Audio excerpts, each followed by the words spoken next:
Hi everyone, how are we? Today I'm going to be showing you behind the scenes of how I do my looks and things.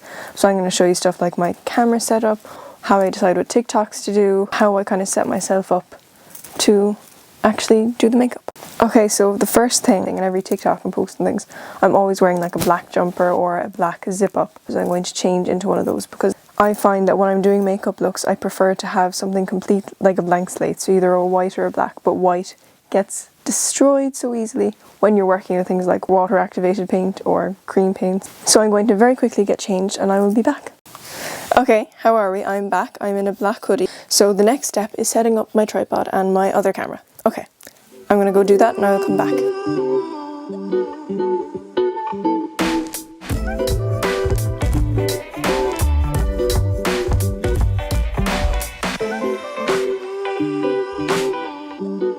Okay, hello again. You just saw me set up my tripod and now I'm going to put my camera onto my tripod. So I use a Canon 90D with the 18 to 135mm lens, and I find this really useful, especially if I have the tripod far away from me. Now, hello everyone again. So I like to have this set up in portrait because all I'm filming on this are my TikTok videos. So that way it's in the same orientation that I need and I'm not awkwardly cropping it. And I also use this camera for the pictures that you see on my Instagram. Now, thanks to the gorgeously unpredictable weather, I'm now going to change this hoodie into like a zip-up thing because I am way too hot. I'm literally going to sweat off any makeup I put on. Okay, I'm back and I just have kind of a zip-up scenario going on. A zip-up hoodie, and I also have this grey t-shirt. Now, I like to keep everything neutrals, as I was saying earlier, so this grey is okay. Just as long as it's nothing bright and distracting. That, in my opinion, will kind of interfere with the makeup looks that I do. Okay, the next step of getting ready to film the look is I need to fix my hair, because as you can tell, it is in a desperate state at the moment. So I'm going to quickly brush it out and tie it up, and I'll be right back. Okay, I'm back once again, and my hair is tied up, just kind of pulled back into a bun. And I would normally have like a black hairband on or something, or normally I would just leave my hair down with a black hairband, but I've lost all of them. I have like 5 like headbands that I wear doing looks. Like I had a white one, I had like 2 grey, 2 black, and they're all gone. Not gone, but they're all in pockets of pants somewhere and I cannot find them. When I find them though, I will do my best to make it a national holiday because it has been such a struggle without them. Okay, so now that my hair is done, the next thing is to pick out which look I'm going to do, which I have already done and I'm going to show you now.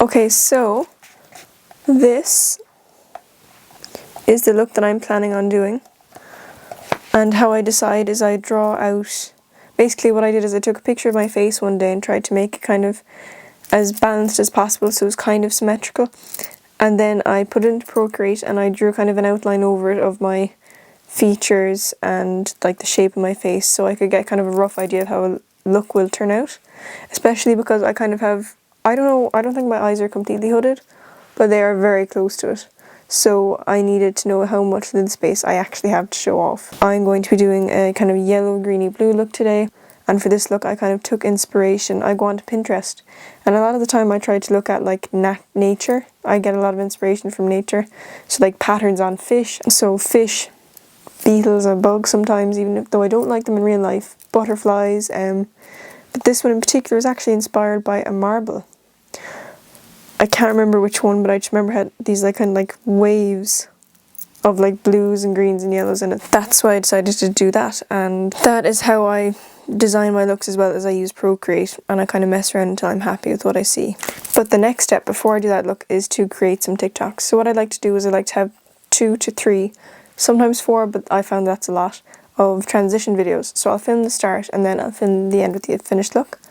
And I used to do so many, I used to do like 10, but then by the time I'd finish my makeup look I'd get bored and I wouldn't actually finish the ones I wanted to do. So when I decide what TikToks I want to do, it mainly revolves around what's popular at the time, content creators or makeup artists posting, and I kind of like to pick from that then. And also what sounds are kind of popular that I could use for a transition or that I could kind of rewire into my own thing. What are other makeup? Okay, and the last step is to actually do the look. And to see how I did that and to see the full tutorial, you should check it out on Shorts, Instagram or TikTok, all of which are at Lauren Piastri. Thank you so much for watching. I hope you have a wonderful day, and please do not forget to like and subscribe.